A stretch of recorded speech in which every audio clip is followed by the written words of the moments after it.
Aí o Hitler, teoricamente, ele participava Manjava do Paranauê. E participava da Thule. Sociedade Thule.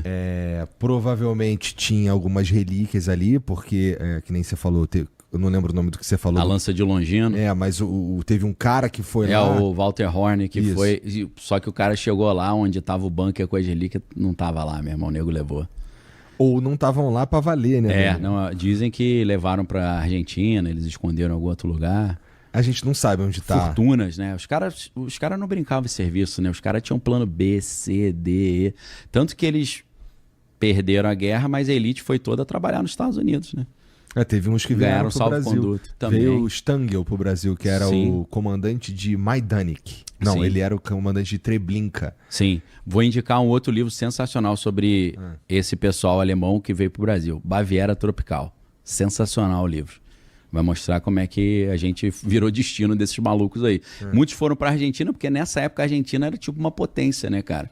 A Argentina era um país na América do Sul que tinha um clima europeu, tinha uma arquitetura europeia, uma atmosfera europeia, um país super próspero, era um dos mais prósperos do mundo, então muitos se deslocaram para cá, né, para Argentina, né, digo. Alguns foram para o Uruguai, outros vieram para o Brasil. Tem aquela história que Josef Mengele, né, o pessoal fala Mengele, né, teria morrido afogado aqui no litoral de São Paulo, que eu acho que deve ser fake, né? Esses caras adoram forjar a própria morte, né? Tem a história que o Hitler fugiu pra América do Sul. Então, também, o Baviera Tropical tem a ver com isso. Na verdade, tem um outro livro que eu não me recordo, tem até a foto, né, do suposto Hitler com a esposa brasileira com bigodinho ainda, né? Porra, não, aí é muita cara de pau, né?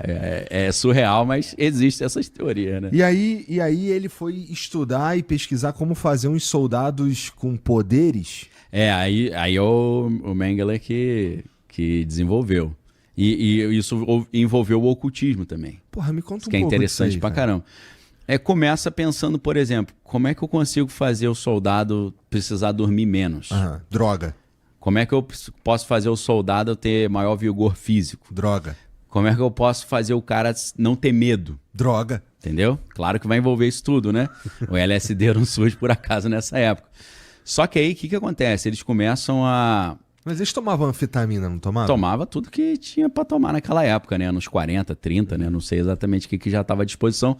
Mas como eles tinham esses campos lá de pesquisa, campos de concentração, aquela coisa grotesca, não tinha limite para as pesquisas, né? Então os caras acabaram achando soluções para essas maluquices que eles estavam buscando. Então o que o Josef Mengele começou a fazer? Ele pegava... São assuntos assim intensos, eu vou tentar falar de um jeito tranquilo até para não trazer probleminhas aí. Ele descobriu que a mente poderia ser fracionada, a mente humana, igual particionar um HD. Como assim? Se você pesquisa transtorno dissociativo de personalidade ou múltipla personalidade, a principal causa é trauma na infância. Por quê? Porque a criança, quando ela está debaixo de muita dor e muito sofrimento, muito medo, ela parece que tem um sistema natural do corpo, ou no meu caso, que eu creio colocado por Deus, que a mente ela fala assim, olha, vamos fazer uma parada, tá insuportável. Então o que acontece? A criança desmaia. Aí desmaiou, desligou, né? Dá um pane no sistema, desliga.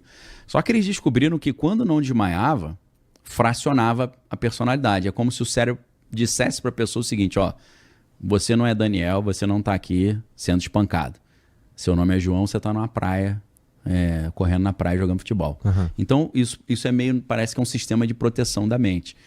Só que o que eles faziam para a criança não desmaiar? Aí tinha uma substância. Só que eles davam essa substância para não desmaiar e davam uma outra substância, que é o LSD, para aumentar a dor. E aí eles amassavam as crianças. Aí, ou sem poder desmaiar, ou a maioria morria, alguns particionavam. Nisso, eles estavam desenvolvendo a ideia de criar o assassino perfeito, que é o assassino que não sabe que é o assassino. Imagina um assassino ser pego e você falar, quem que te mandou fazer isso? Eu não sei. Aí os caras torturam ele, faz tudo e fala, ele não sabe. Eu não sei, pô. Porque ele fez isso numa outra personalidade.